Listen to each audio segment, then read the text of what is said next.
Hello,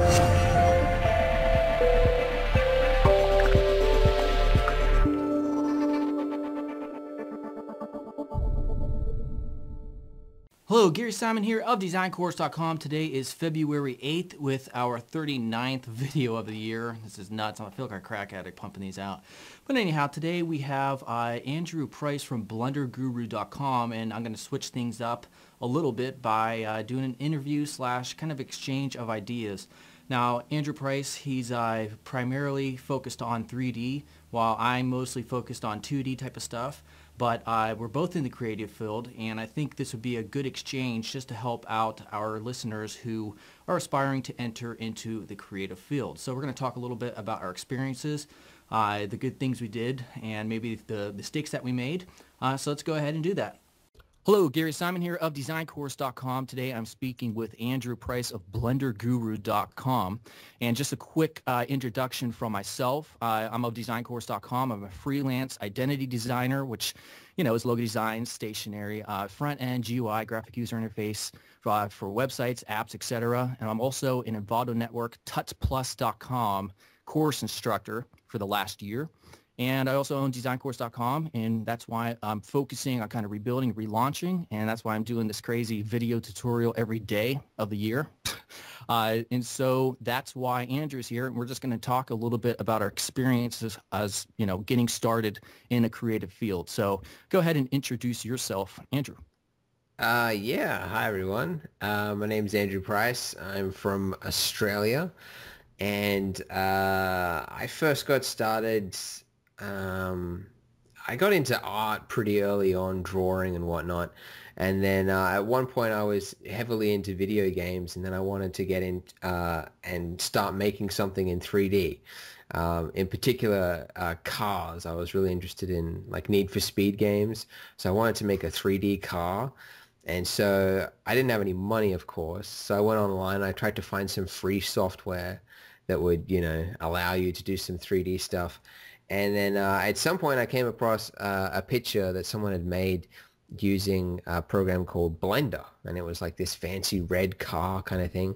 And then I found out that Blender was open source, completely free, So so I got started with it, and it was at the time, very small community. There was almost no tutorials out there. But it was basically through a process of experimentation and just trial and error, and then several years later I finally actually accomplished my dream of making my first sports car in 3D, which was cool. And then after I finished school, I did a series of terrible jobs such as construction work. I worked at like a grocery store, McDonald's. I did all of the stereotypical, no degree kind of jobs. And then at some point I wanted to become a freelance. I figured like that's the best way. That's what everybody does. They do freelance work. So I figured to get known as a freelancer, you have to do something that people will like on the internet.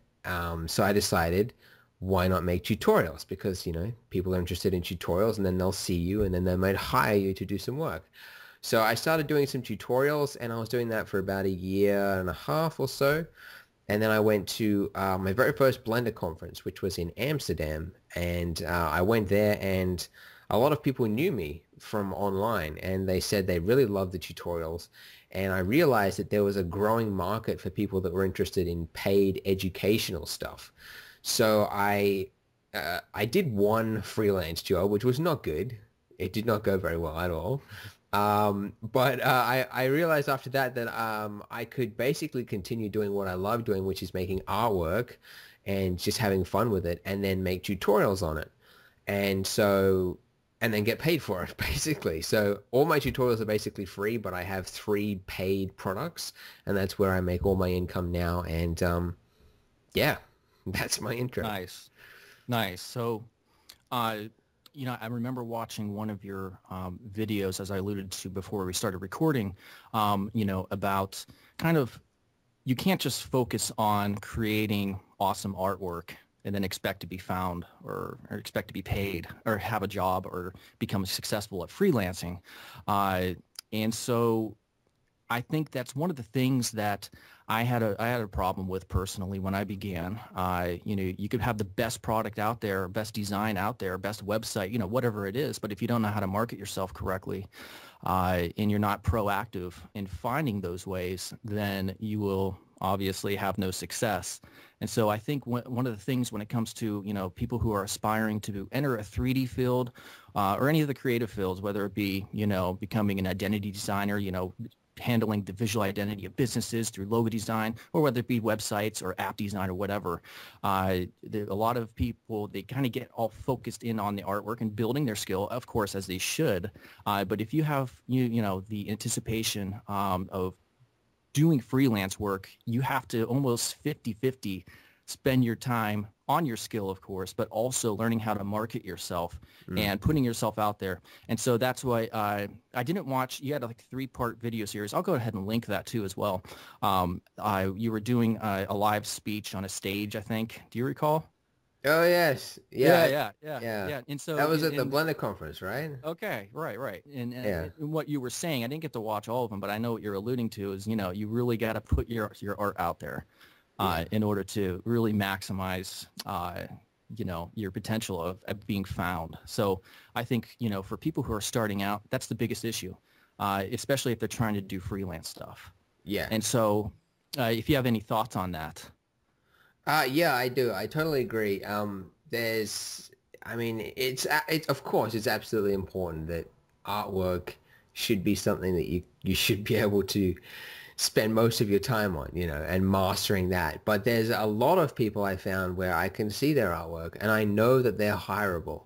They have the skills. They clearly know what they're doing. They're past the point where they should be, where they are hireable, but they're not getting any work and they're struggling, they're the starving artist mentality and, they're just trying to get by and they're this and that, Right. maybe doing a few odd jobs here and there.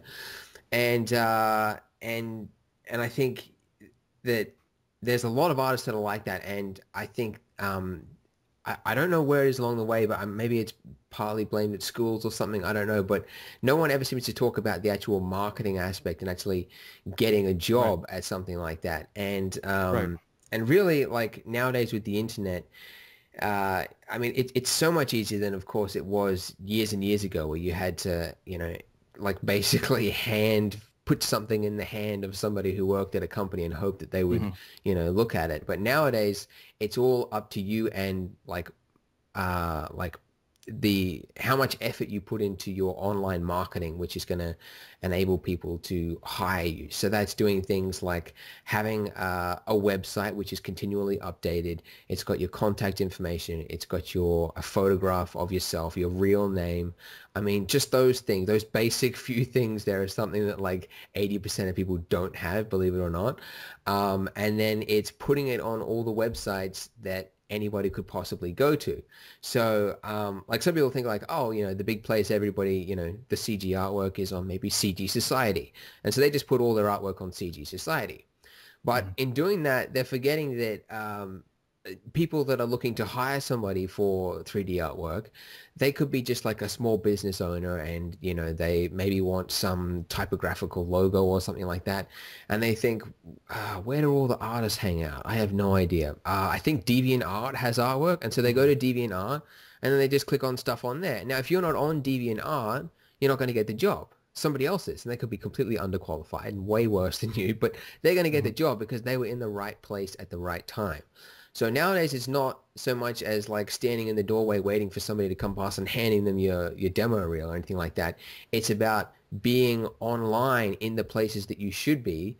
And basically, there's an element of luck in it, but you increase your luck exponentially when you put yourself out there into numerous places. Right. Yeah. So, people probably, who are most of my subscribers, they're here from, non 3D, and so CG Society, that's a 3D kind of like or gallery / community, basically. Right. Yeah. But you have other sites, that you can definitely put your stuff on if you're not with 3D, like the dribble.com and the behance.net. And one thing that really bit me in the ass when it comes to, maximizing, your exposure in terms of trying to really just build up and put all your work out there as much as possible, trying to build up like a social awareness or social proof, I guess you could call it, in terms of having, you know, a Facebook page that's active with a lot of followers. What the hell was that? Something just came up on my computer. All right, so we had a technical issue. Basically, it stopped recording because I had insufficient face, so unprofessional. But anyhow, to pick up from where I left off, basically. So what bit me in the butt was, you know, not having that full social proof and really actively trying to build up my engagement in terms of, you know, having an active Twitter, Facebook, and everything else I could do. And the reason is because how I really kind of got real established and really just started making a career and making money out of what I do was kind of from an accident. So back like 6-7 years ago, there's a real popular site called dig.com. Are you aware of it? Oh, yeah. It used to died. be real big. Yeah, because of, you know, some changes they made. Everybody went to Reddit. But anyhow, I thought one day it would just be interesting to write a tutorial on how to make an awesome logo. And it was a really bad tutorial. And I wanted to do it solely for the purpose to see if I could get on the front page of dig.com. Because if you did back when it was real popular, that meant you're getting like over 10, 20, 30,000 visitors within 24 hours. I just thought that would be cool. I wasn't monetizing anything, you know, whatever. So I wrote this crappy tutorial within like a few hours, and I put it on there, and I had my friends like, you know, dig it, and it got to the front page, and I thought that was cool. I had like 10 or 12,000 visitors. So I forgot about it. You know, it wasn't a big deal. I was going to be getting married soon. I was going to have to move out and stuff. And I just randomly decided about 6 months later to check my website stats for the website that hosted that tutorial. And there was like 900 visitors a day coming to it. And I was like, what the heck? I never did anything with this. But then I recalled, you know, looking into the stats a little bit, and it was from that tutorial ranking in Google for keywords that related to how to design a logo, how to make a logo, blah, blah, blah. Yeah. And so I thought to myself, how am I going to monetize this? Maybe I can monetize this strategy. You know, so I made these 5 crappy logo tutorial videos. I sold for $6.95. I don't even know why I chose such a low price. But so I started getting like an order a day. No big deal, right? So then I thought, you know, maybe these people also realize, you know, they're business owners and they're starting out. Maybe they can make their own. They'll want me to design a logo. They'll order a logo from me. So I built my own system for managing clients and stuff, and I advertised for like measly $75 per logo, you know. And then once I put that up and I launched and I advertised on that tutorial page, you know, I started getting about 1 to 2 orders a day. So that gave me, you know, really good freedom to basically, I knew I didn't have to get a job. I never had like a regular job, you know, unlike you. And so I dreaded it. Like, it's just so scary to me. So that's how I started off. And of course I increased the logo prices, and about 5 years later, 6 years later, I handled like 2,000 clients. It's nuts. What? But anyhow, you've done 2,000 clients?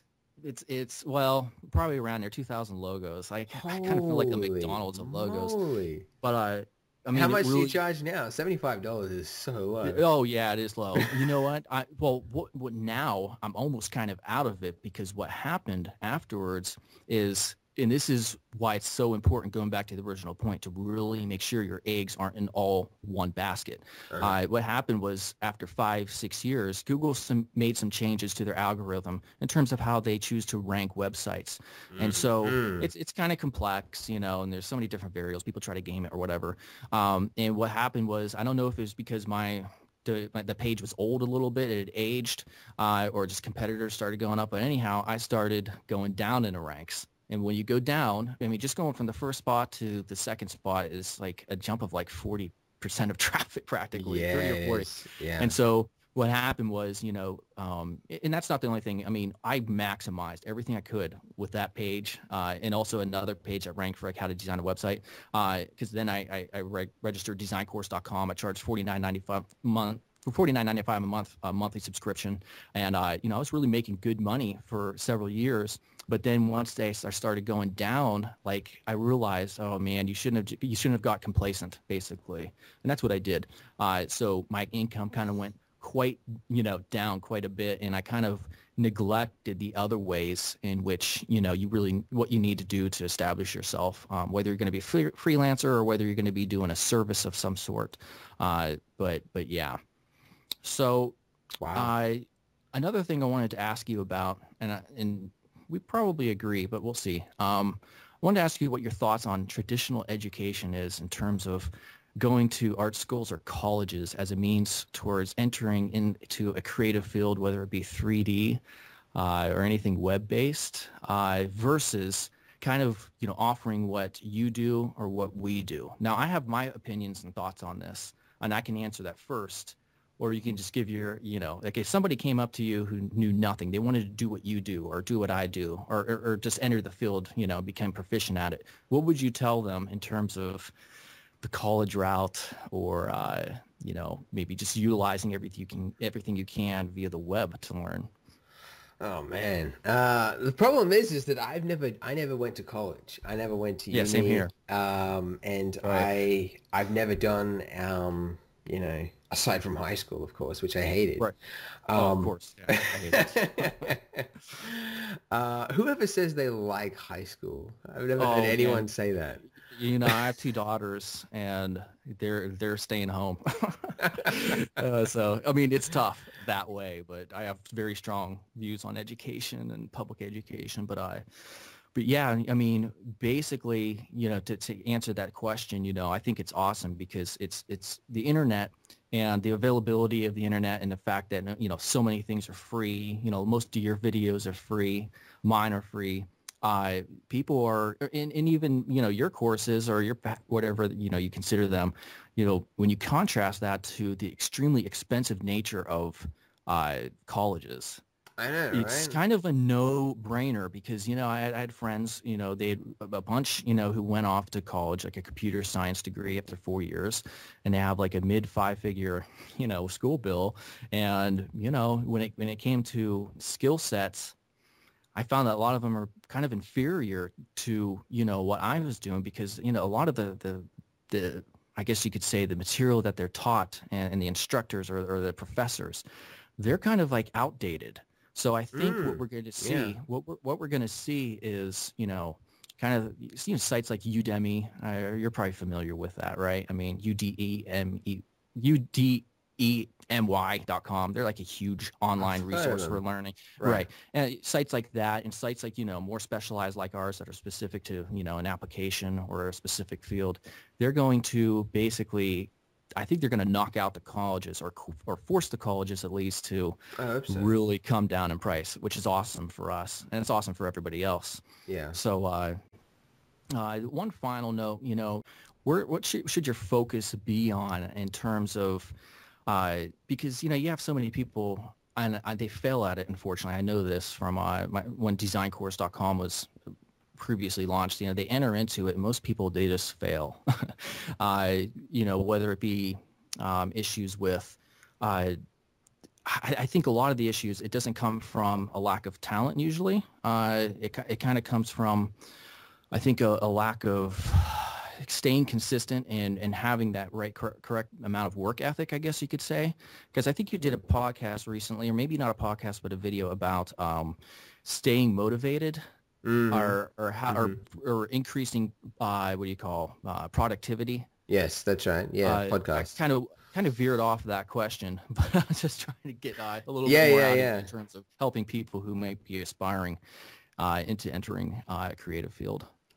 Yeah, it's an idea I started out with, and I think it'll help anyone. I say it a lot, but basically, what you do is you tell yourself, I'm going to come up with one finished piece of artwork every week. So once a week, whatever day you pick, let's say it's Sunday or Friday, whatever, you are going to post whatever it is you've been working on that whole week, and you're going to post it on your blog, forums, everywhere, and you're going to do that. And you're going to do that every single week. Now, that's going to work really well because one, it's going to teach you about deadlines and finishing things and not just working on something endlessly until you run out of motivation and just kill it. You're going to work really hard right up until that point, and then you're going to post it, and that's the end of it. And then you have to get started on the next one. And so you're going to improve your skills drastically that way.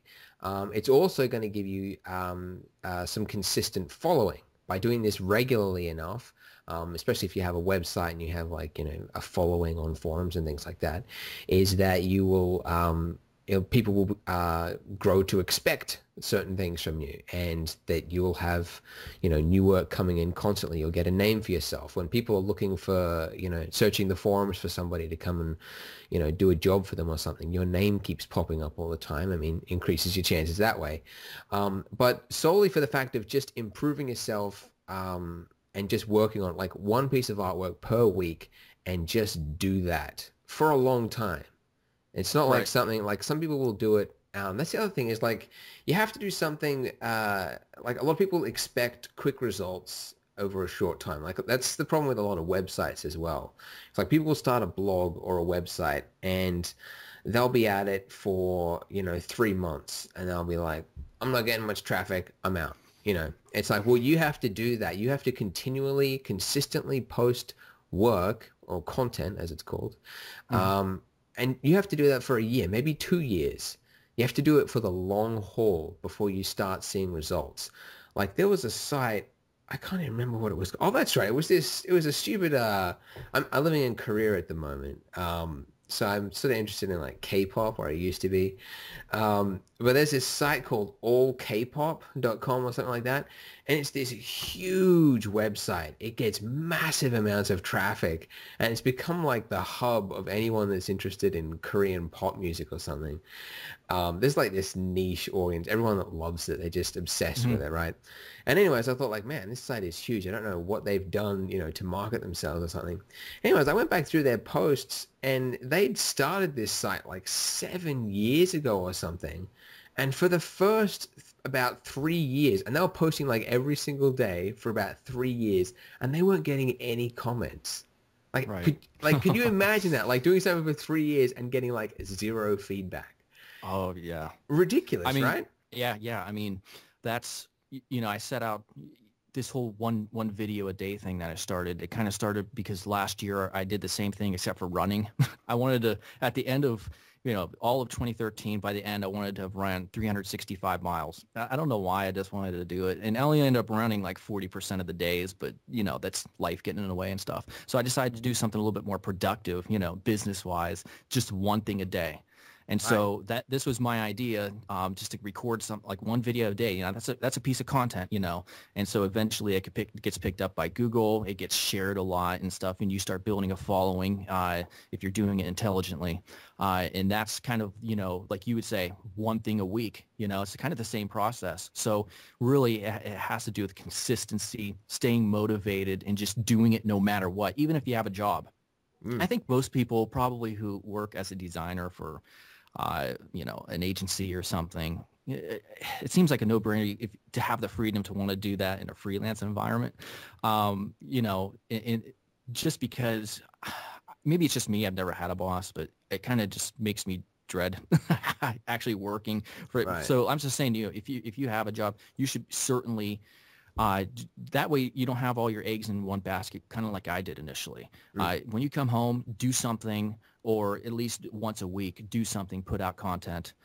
So hopefully that, if you do get fired, you have something to fall back on, or even better, you're going to be able to quit your job because you're going to have all the clients because you've worked on putting out stuff there so constantly, which is really important for Google and also the social networks as well.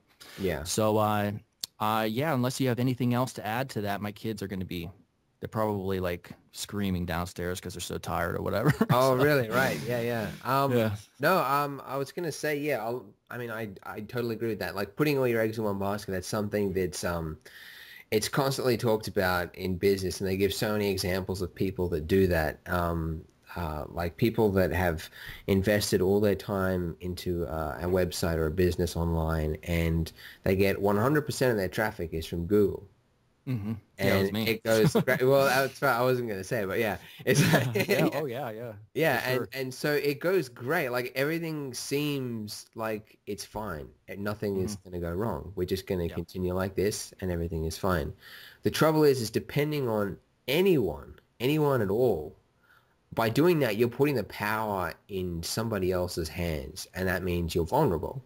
So I've heard of people that had a site in which they were making like $1,000, $2,000 a week, Google changed the algorithm. Now they make $0 a week. Oh yeah, I have a lot of webmaster friends who are into internet marketing, and I know you took a few internet marketing courses. These are specifically affiliate marketers. They don't make their own products; they just sell other people's stuff. And there's some guys, you know, when the algorithm changed, who were making 6 figures a month, and bam, like they're down to like, you know, like 1,000 a month or something practically, you know, just from the residual traffic. But yeah, you're right. You cannot put all your eggs in one basket. You just gotta just maximize. You know, there's probably services too. You know, you put out a piece of content that will probably automatically just kind of put it out there on all the other networks as well. So it doesn't, you know, because I know when it comes to recording videos, at least, I think there are a couple services that will. You upload it once and it just puts it out there. So that way, you know, this whole other business of not making art or whatever is kind of minimized in terms of your investment and your time, in terms of putting out content. Yeah, So, that's right. yep. Yeah. So that can be applied to anything. I mean, not just Google, but I mean, YouTube, any website. If you're depending on any one for any sort of traffic, or any person, like if you've got some guy that like is always like dishing you out jobs and it's like hooking you up, like with freelance work, for example, like your best friend, and he always giving you jobs. It's like, you're right, I'm going to be like this forever. And then suddenly he gets employed by a studio and suddenly you're not getting any work from him. And now you're like just stuck in the mud. Like, damn it. It got to the point I was so comfortable. People would always ask me, like, my father-in-law, you know, he's like, how's the business? Oh, yeah, it's good. What do you think? It's, you know, it's always been good. You know? and then, oh shit, man, it just, oh man, talk about stress. Yeah. Oh man. But anyhow, no, I've bounced back since then. But yeah, definitely, I'd say that's hugely important. It doesn't matter what field you're in. I mean, you could be a coder even, you know, somebody who's doing, you know, back-end database stuff. You know, this is applicable pretty much to anything. Yeah. But yeah, all right. So I guess I'm going to head out now. And once again, I'm Gary Simon of designcourse.com, and that is Andrew Price of blenderguru.com. Check it out. All right. See you guys later. Yeah, thanks for listening.